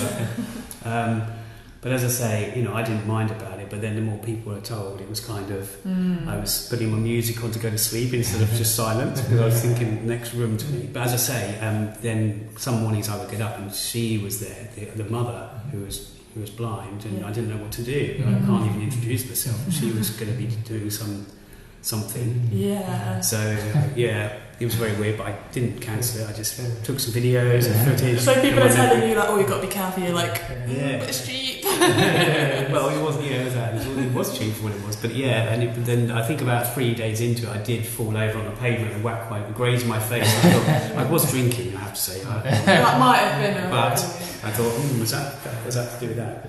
I just got paranoid. But like you do. Maybe I was drinking to forget about it. Yeah. Didn't work. Anyway, when you were in Korea, and even now, did you notice this sort of, because you're a model for a start, do you notice the plastic surgery and how rife it is in South Korea? How common it is? Yeah, so I found it interesting that you'd go to a tube station or something, underground, sorry, I don't know what you call it, but there'd be massive posters promoting plastic surgery. So, I mean, it's clearly very normalised there. And I generally don't have a problem with plastic surgery, I just don't like where it's come from as a society. So they've got very strict beauty standards. So if someone wants to like fix something here and there, that's fine. But if there's a whole country following the same standard, and like I've noticed all the foreign models they use have a certain look, and all the Korean models they use have a certain look. It's getting a bit better now, but the whole country's following this one standard, and obviously everyone's different. So I don't like how it's making young people feel about themselves to the point that they're willing to cut themselves up at such a young age. Yeah. Just to follow it, just to feel better about themselves, and there's quite a high suicide rate there, and that may be one of the reasons why. Yeah. So I don't like how emphasised it is. I think it's great, like the surgeons and stuff, very skilled, good prices, people from all over the world go over there to get their surgery, but the reason it started is something I don't agree with. Yeah. Has anyone ever suggested to you that you should get plastic surgery, or is that something you've ever considered doing? I've never considered it like seriously. I've seen people on Instagram and I'm like, oh, that'd be nice, but then I think, because it's in my head, it's so easy for it to go wrong. So like you think it's going to look one way, and it could so easily not look that way. And I'm actually quite happy with how I look anyway, so I wouldn't want to ruin it. And I've never had anyone, but luckily I work in the UK, and we're very, very good at seeing different looks as beauty. Right. So there's not one look fits all in the UK, especially with modelling. They like quirkiness, and they like to see something that they haven't seen before. So I haven't really been asked for that. Right. So, but do you think in Korea that's more common? Like if models, like Korean models in Korea, do you think they get asked those kind of questions, or is it similar to the British industry, do you think? It's hard to say. I think Korean models not so much, but I think people that serve Korean entertainment, like actors and musicians and K-pop stars, definitely do. But I think modelling is so based on how you look, it wouldn't make any financial sense for all the models in Korea to look the same. And I have seen quite a few Korean models that don't look, the same. And I think, especially with models, you want them to be able to appeal to places like Europe because of Fashion Week, and places like America because it looks good if you've worked in America, New York Fashion Week and all that. So it doesn't really work in their benefit to have them all look a certain way. Yeah. But musicians and actors definitely, because they need to appeal to a Korean audience, whereas models need to appeal to whatever industry you're working in, like makeup and beauty needs to have a certain look, Right. Yeah, and you just said about no point looking all the same, but even with people that aren't actresses in Korea, there are people girls especially, that are starting to look very similar to one another, and that's very sad. And I know that it probably stems from bullying. That's one thing when they look different or something, and that's such a such a grounded, sort of in the culture, and they can't sort of change it. But what I was going to say was because basically when I used to go there the first couple of times, I didn't notice the surgery, but then a friend of mine said, "Oh yeah, he can tell when someone's had surgery." And now I couldn't, but then later now I can. And it's so sad. And myself and Timothy were talking about it when youngsters as young as, I don't know, quite early teens, and even their families are suggesting or giving them money for surgery. And I wondered, there is a question here. And it's like, when you were there, did you notice it? Like, did you notice people that did have surgery? And I'm not talking the actors or people that you were working with. I'm talking, just everyday people. Apart from when sometimes they've still got something on the face, like holding it on. Like pluck them out their nose. Yeah, that's quite obvious. I just wondered how you noticed. Some things are really obvious, like fillers in the cheeks and stuff.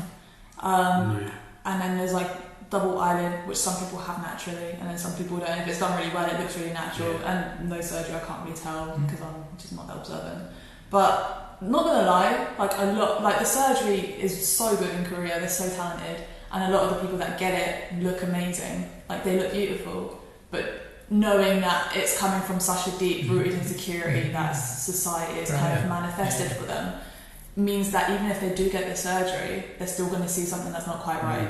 So even if they spent all that money, they're still going to feel shit about themselves. So it's not really that fixed. Yeah, and they don't see I don't know about thinking ahead, or when they have a child, they're not going to necessarily look like their parents. So that's a big thing to this society. I mean, you can tell when a child, it looks just like you, and it makes me wonder if that's part of why they get surgery so young, because the parent has got the surgery, their child comes out looking like the parent looked like before surgery, and as soon as the child's 16, they're like, can you just do this so we look the same? Yeah, it's terrible. Right. Have you heard about this person named Ollie Korea?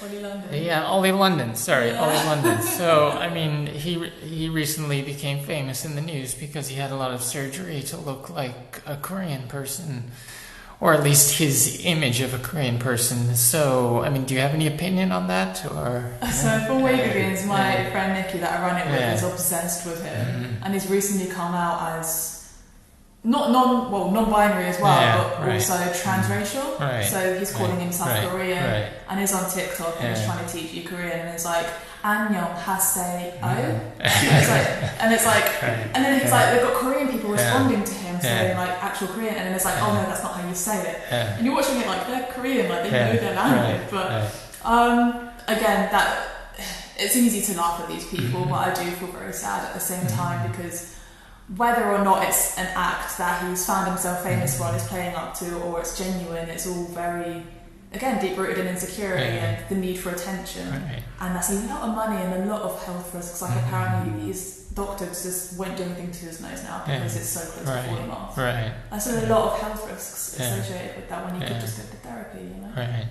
Yeah, and we were talking about this same topic, and the fact that there's two things here. One of them is the fact that he's trying to be Korean, like looking Korean, and it's from K-pop, which I think personally is a very sad situation to want to look just like them. But the other side of things is he wants to be Korean, and we were asking one or two other people, and they have different opinions. So should he be allowed to become, is it a citizen?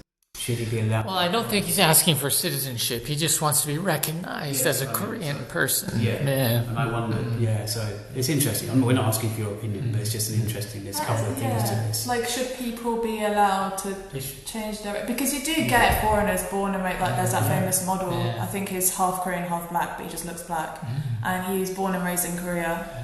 But then you're kind of asking, like if you move to Korea as a white person, or if you're born and raised as a foreign-looking person, you're kind of asking for a lot of hardships for yourself, because this model that I was telling you about, he has so many people coming up to him and trying to speak to him in English and asking him this and that and not wanting to be his friend at school.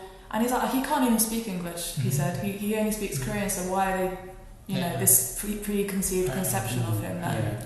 It's just a lot of, like, there's a lot of treatments of foreigners over there that isn't quite level, so why would you want to put yourself through that, if you know what I mean? Okay, right. Well, anyway, so obviously not everything that you do is related to Korea, so do you want to tell us about what projects you're working on these days, or anything you want to plug for, before we go? So at the moment, I've recently started up my business making videos, so videographer and editor. And like I said, I started that actually through Korea, so it's kind of related. I made those 2 Korean music videos, and they got put on CJ and I was like, that's quite big for me. Like, it's my first thing, obviously they just paid to put it there, but the recognition. So I've been doing quite a few music videos since then, and now I'm moving into hair and fashion. Just to make it a bit more like UK based, because all my music stuff is with Korean artists, which obviously with COVID isn't happening. Yeah. So yeah, and obviously I can do like lyric videos and stuff too, but if I want to go out and film, I need to stick with the hair and fashion industry. So that's what I'm doing at the moment. And it kind of links to my other job as well. I'm a model, and I've recently got signed to an agent, so hair season starting. I'm a hair model, so that's keeping me very busy at the moment as well. Okay, cool.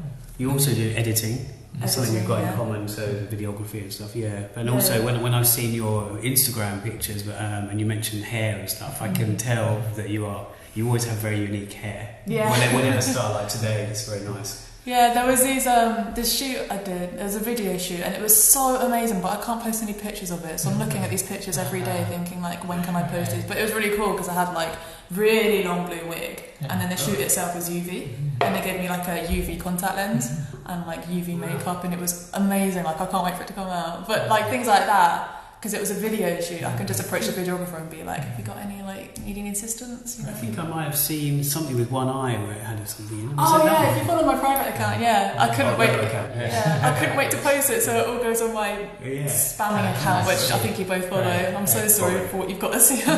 It's just dog pictures. I don't know. They come up, don't they? Suggestions. You know, that's that person again, or you might have told me. And I've hidden it so it doesn't have my name in it or anything, but it's got my nickname. Yeah. Well, speaking of social media, where can people find you if they want to check out more of the things that you're involved with? So my main account is Maisie Rose, or one word, and through that you can find my film account, which is _MD video if you want to see my video work. But my main stuff is on Maisie Rose. And that's on Instagram. I don't use Twitter. Right. So the MD is a D for the surname, or you don't have to say? My surname's Duff. So I do all my video work under Maisie Duff, which is my surname, and Maisie Rose is my middle name. So I split it up like that. Excellent. Thank you very much. Yeah. And just one closing question from me, if that's all right. Just, do you have any plans to go back to Korea anytime? I do, yes. So me and my boyfriend are planning on going. He is massively into Japan. So the idea is we go to Japan for a week, and we go to Korea for a week, and I'm going to drag him around, and he's like, I'm going to leave the itinerary to you. So I'm going to surprise him with some sandakji, chicken feet. Interesting. Yeah, he's going to hate me. The first day is like, I'm going home. So hopefully by next year I'll be able to go. It's just waiting for COVID to settle a bit more. Right. Okay. Yeah. That's it from me, I guess. And I guess, is that all for you? Yeah, thank you very much for joining us. We very much appreciate it. Thank you for having me. All right, cheers. Bye. Thanks.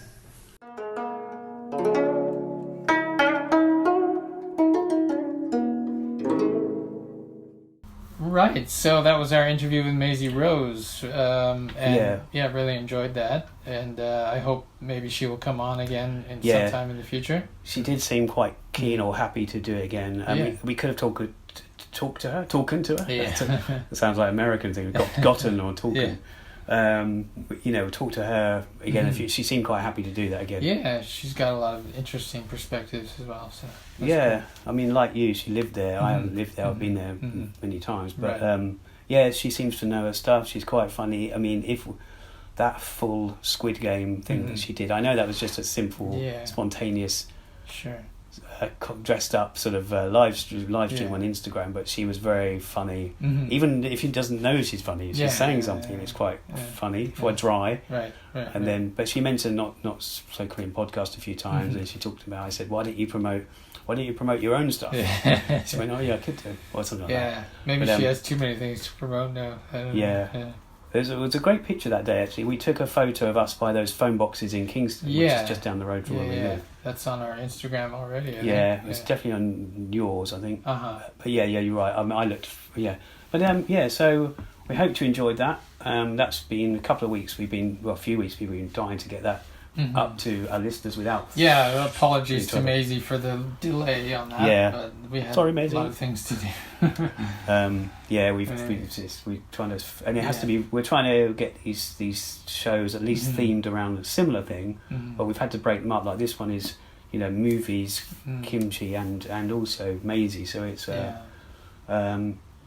so that's that. We normally end a show, or what we've done in the past is talk about a bit of news, if there's any Korean-related news out there.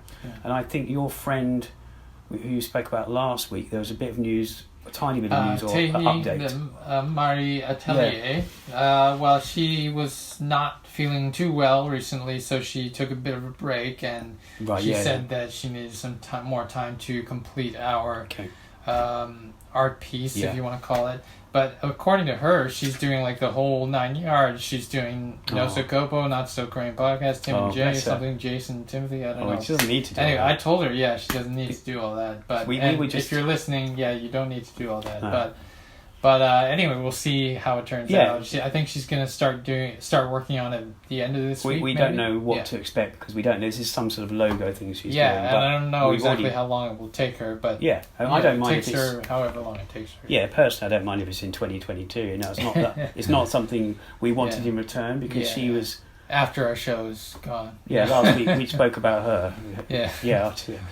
You know. So it'll be just a memorial tablet to her, like a tombstone. Maybe she's No. What you mean? You mean like much later on? Yeah, no. Hopefully not. You know, hopefully this show will be going on 10 years from now, and we'll see. Well, we'll see. Might be going. Like we've gone from weekly, now we're kind of fortnightly now. Mm-hmm. We might go monthly, we might go yearly. No, we won't do it once a year. But we might even go back to weekly. But we're just trying to get our footing on this and fitting with other stuff. We've had a busy time, and also it's a busy time of year. Actually, a slightly Korean related event. I went to a Damon Albarn concert, and for anybody who knows him, Tim went as well. Sorry, I went to two on the same evening. You went to two on the same day. I went to the first one that you invited me to kindly. Thank you. No, that's okay. And he was in Kingston, which is literally on the doorstep. He is like the biggest musician in the world now, even one of them anyway. And even though people don't always know his name, he's the head man of Gorillaz. He's the head man of Blur, Africa Express. But the reason I was bringing it up was someone said, and I don't know how true this is, that the shirt that he keeps wearing, or the design he keeps wearing, it says Bonjour. Obviously you'd think it's French. Right. But it's kind of a very quirky, very garish almost. And someone said to me, but they might have got confused, they said it was a Korean brand. Korean brand. Now, of course, I don't know. I mean, he does sort of get stuff made for him sometimes. Sometimes it's just another well-known brand. But I was just wondering if there was a Korean... It could be Japanese, and someone has told someone, because people often get confused and they've taken it away as Korean. Right. Or someone said it was... Yeah, I'm not sure. But also, I thought I'd mention this because on one of Blur's albums, he did a song called Pyongyang. Yeah. And some of the other songs on that album kind of had stories about North Korea. Or they've got I think they've got things written in the songs. So he did go to North Korea. Right. He went there and he kind of described it as this magical place because everyone's under this illusion or whatever. Right. But I think he did some. I don't know if he's actually done some recording. They just haven't seen the light of day. But I don't know why that is. But he went there. There's a special reason he went there, which was to do with music because that's his life. But and I just thought I'd mention that. But it's an example of how sometimes our other life can take over these other commitments. We find connections all over the place to different things. Yeah, that's the thing, isn't it? You do also find like sometimes.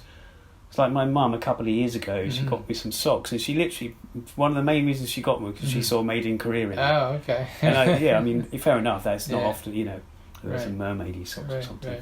But it's kind of weird how you find these connections sometimes. It's just the smallest thing, which is good. Yeah. And speaking of North Korea, we do want to talk more about North Korea in future episodes, and we apologize if anyone's been expecting more North Korean content on this podcast. But we've done our best to conclude it in every other show, a bit of news, and we are going to be speaking to some North Korean friends and acquaintances at some point.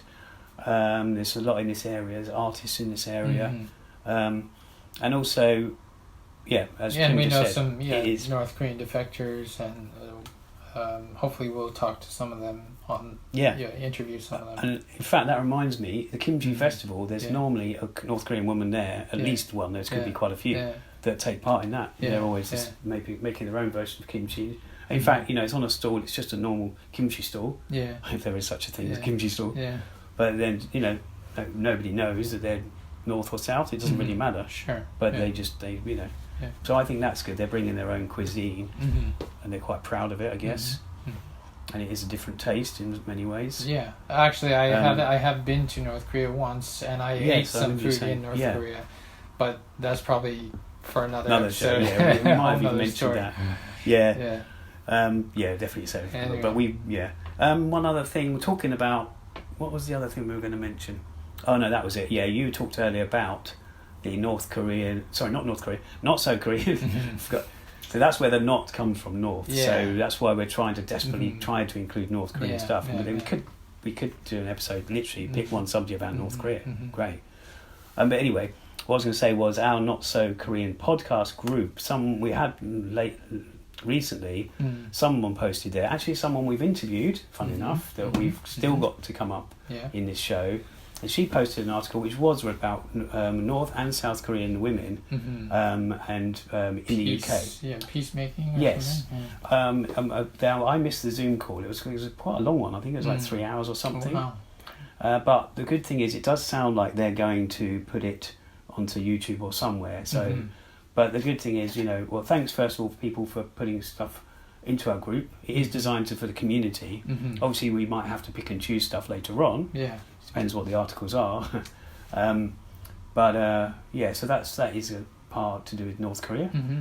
So there's some speakers from North and the South there. And we hope to include an interview with the lady who shared this on our group page, Jane Hee-jung Lim. Yes, Jane. And she's apparently running for Kingston Council next year, I believe. Yeah, another one of our friends is as well. Yeah, and we're not going to get into politics and stuff here, but you're right. It is quite interesting that there's Koreans.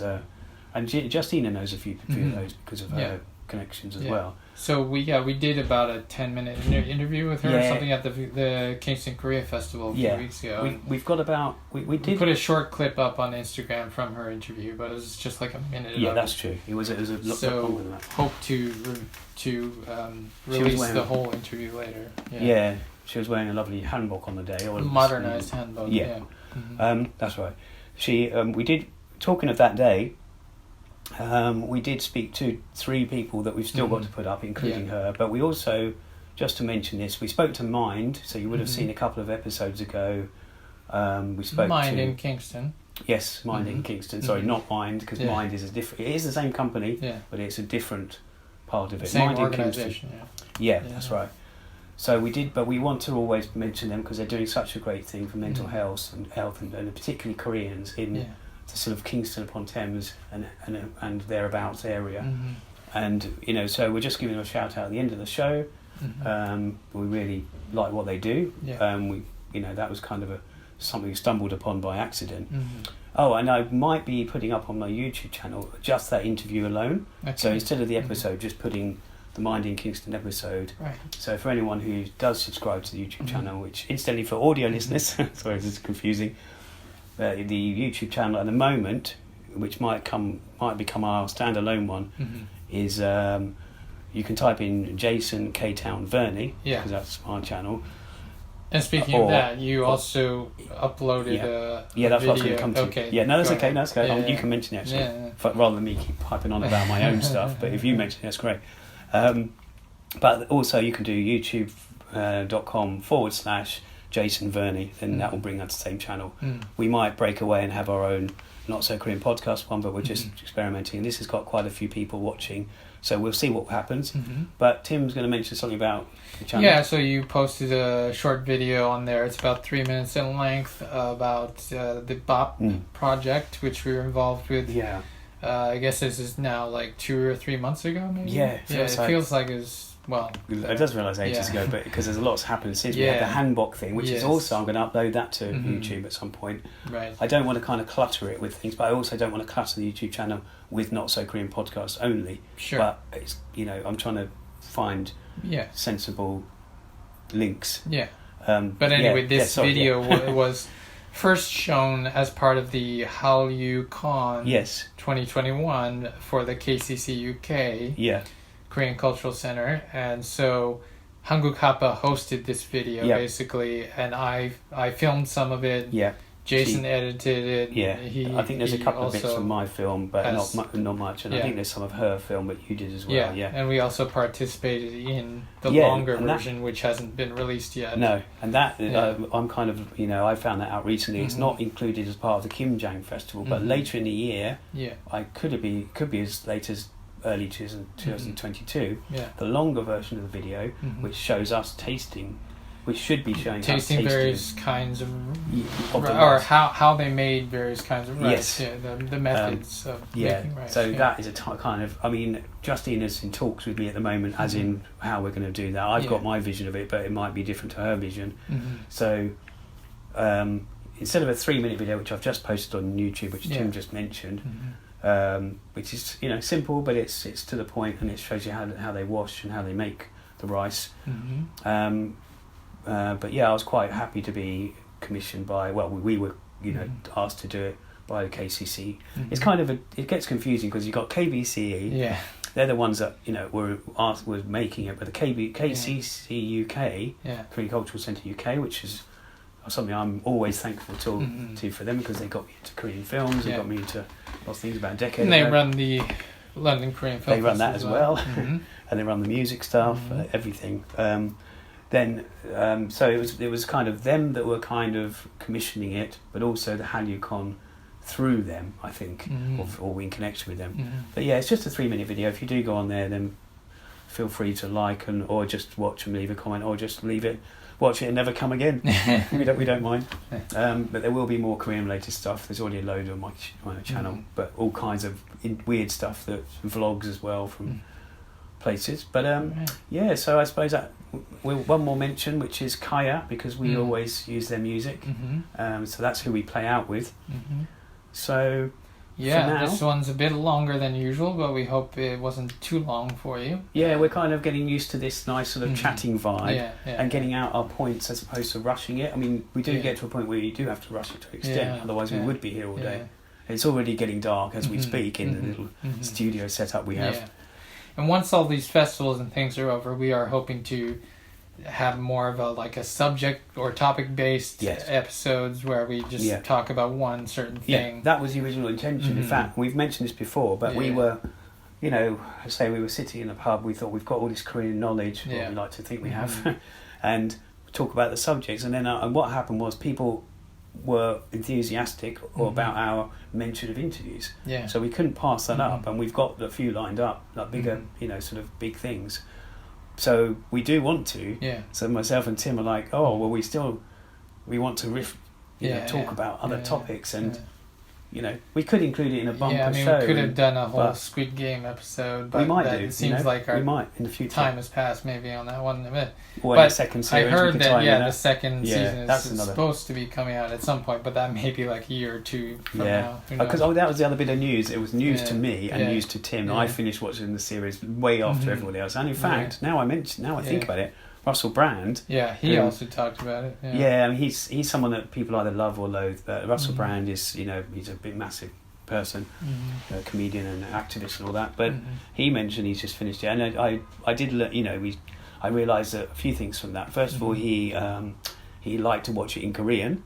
He preferred that, so that's something to learn. He didn't like the parts where those American the American I didn't actors. like that. I think most people were a bit disappointed in that. But, and there's a couple of other things which I was gonna write an article about on my MINIMINIMOVIE website, but I thought I haven't got time.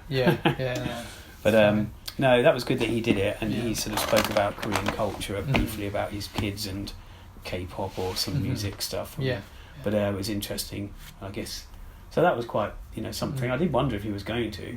It just took a while because it was so relevant. In many ways, especially to the things that he talks about quite often, with including capitalism and class. Capitalism, class, divide. Anyway, so if you leave with the same, we'll just say goodbye in the same way that we do. Yes. And all right, we'll see you when we see you. Okay. Yeah. 안녕히. 계세요.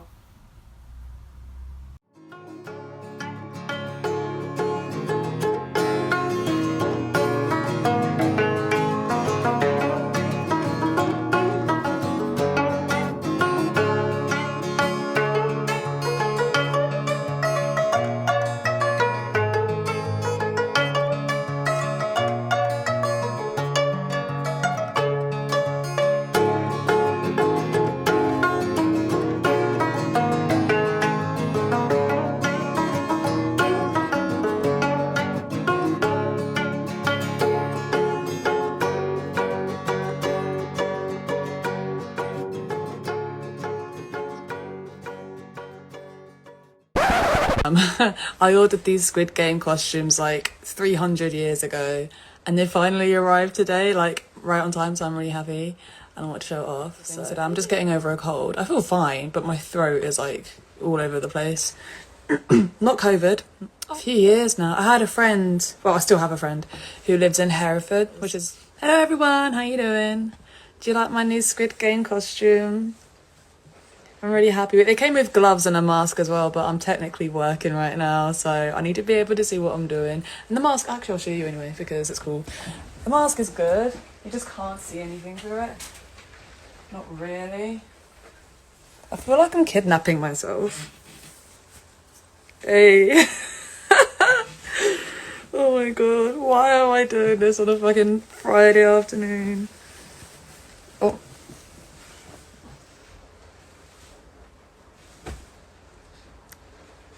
I can't see anything though.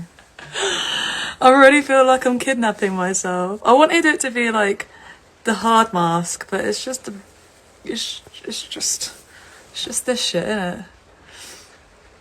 I thought you was in Korea. No, I live in England. Haha, I'm so funny. Hello, Jason. Oh my goodness. All of my chingus are here today. Just a bag on your head. Yeah, it's like stretchy. I don't know. This is easier to watch when you can't see my face, isn't it? It came with gloves too. I'll show you the gloves. Oh my god, I should be working right now. What am I doing? Got a tight deadline today, but I'm just too excited. This way, if people find the gun, they don't have my fingerprints on it.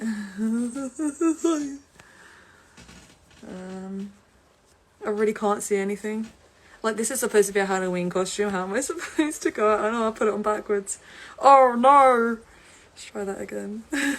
Yeah, how am I supposed to go out on Halloween when I can't even see what I'm... I can't even put gloves on properly. That's how bad it is. But to be fair, it was like £25 on Amazon, so... It took about 3 years to come though. Okay, I can't... Hello! Use that as a sleeping eye mask.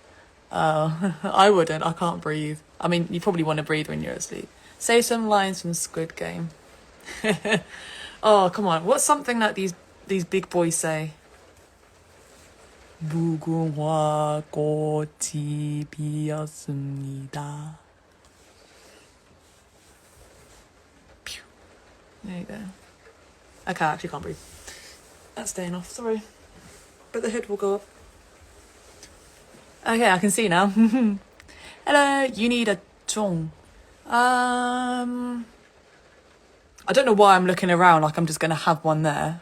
I'm in England. We don't do tongs here. Oh, yes. Is he here? We should get Tim here so he can tell me all of his facts about Squid Game. I'm pretty sure he will have a lot of them. Halloween party. No. I'm just weird. I don't have any Halloween plans. I want to. Now that I've got this, I want to go out, but I don't actually have any plans, which is really sad. My beer, watching a movie, not going out at all. Don't know why I got this. I got a request to be in a live video.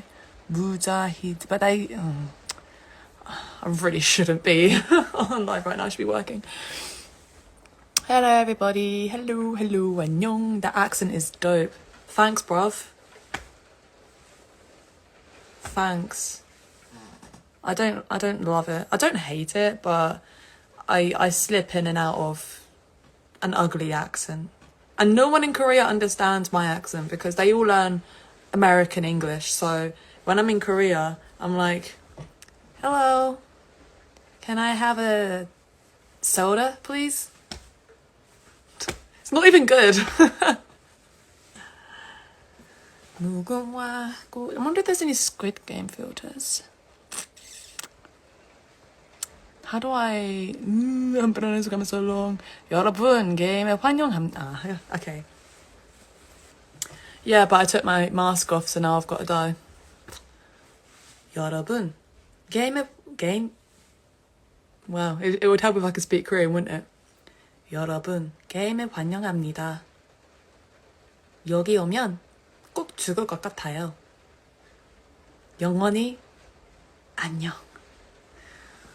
Is that the Squid Game outfit? Yes, it is. £25 on Amazon. Oh, you want me to do that lower? 게임에 환영합니다. 돈이 많이 있습니다. 환영합니다. 돈이 없는 사람. Hair looks great. It's always different. Yeah, I'm trying to grow it out. It's actually getting really long, but it's still a mullet. And I've had the mullet for like 10 years, so...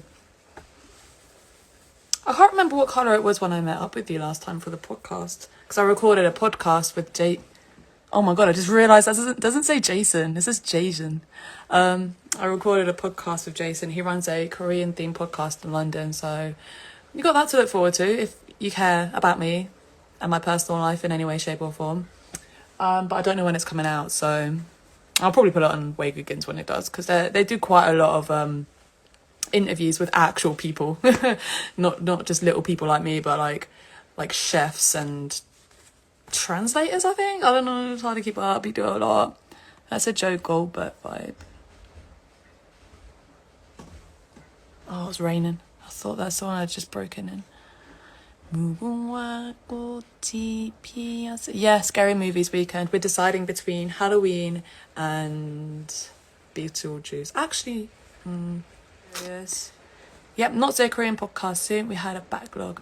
Yep, Not So Korean podcast. They do, obviously, podcasts to do with Korean culture. They're based in London, and it's nice to get like a little community of people who like Korea in London. So if you want to listen to people talking about Korea, check it out, because they know a lot, especially about like films and stuff. Can you hear that rain? It is pissing it down.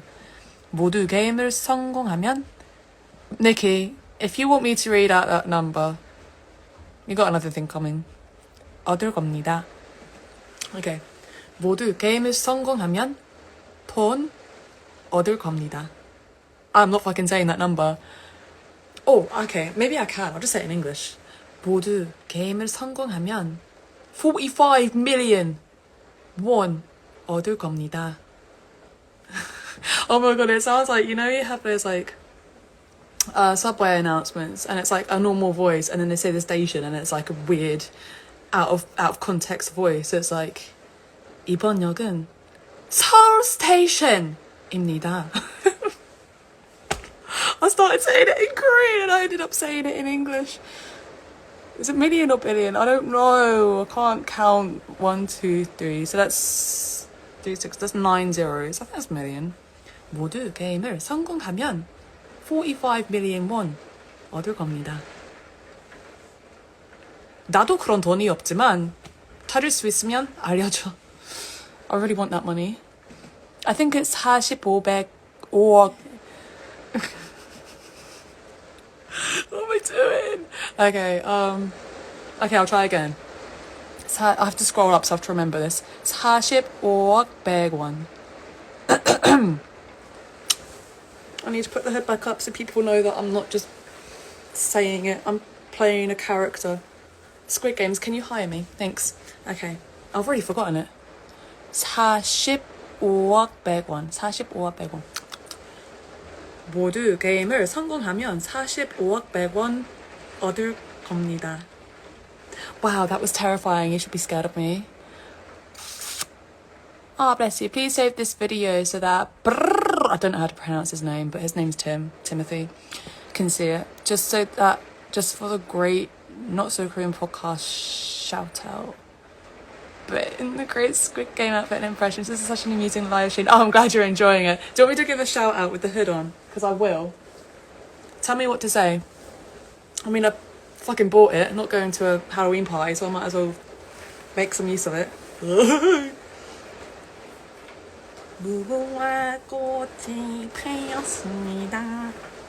What's the English version of that? I never watched it dubbed, but obviously they're not going to be singing that in Korean. They're going to be like, red light, blue light. I don't know. Oh, it's green. Oh, I can't see. This is going back on in a minute. I just can't see. 450억. Oh my god, Nikki, that's so difficult. Your daily dose of Korean. I bet you didn't expect to see this, did you? Ah! Oh god, I can't see. This mask is useless. Put some holes in it. Well, only if he sees it. He may not be up yet. But I've got to save the video, so. Okay. This is a little shout out for Not So Korean podcast because why the fuck not? Oh, should I put the glass on?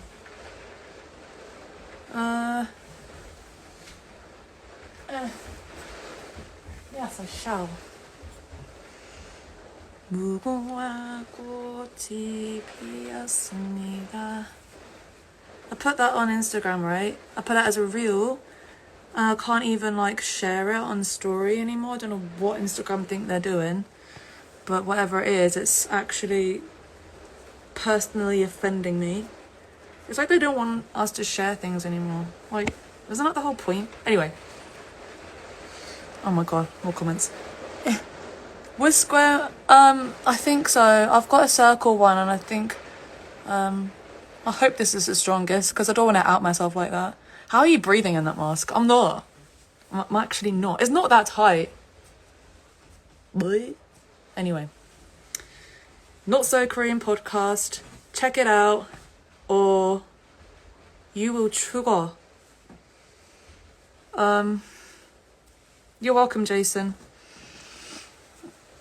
Okay, has anyone else got anything else that I can shout out? Because I bought this outfit and I have no real reason to have it.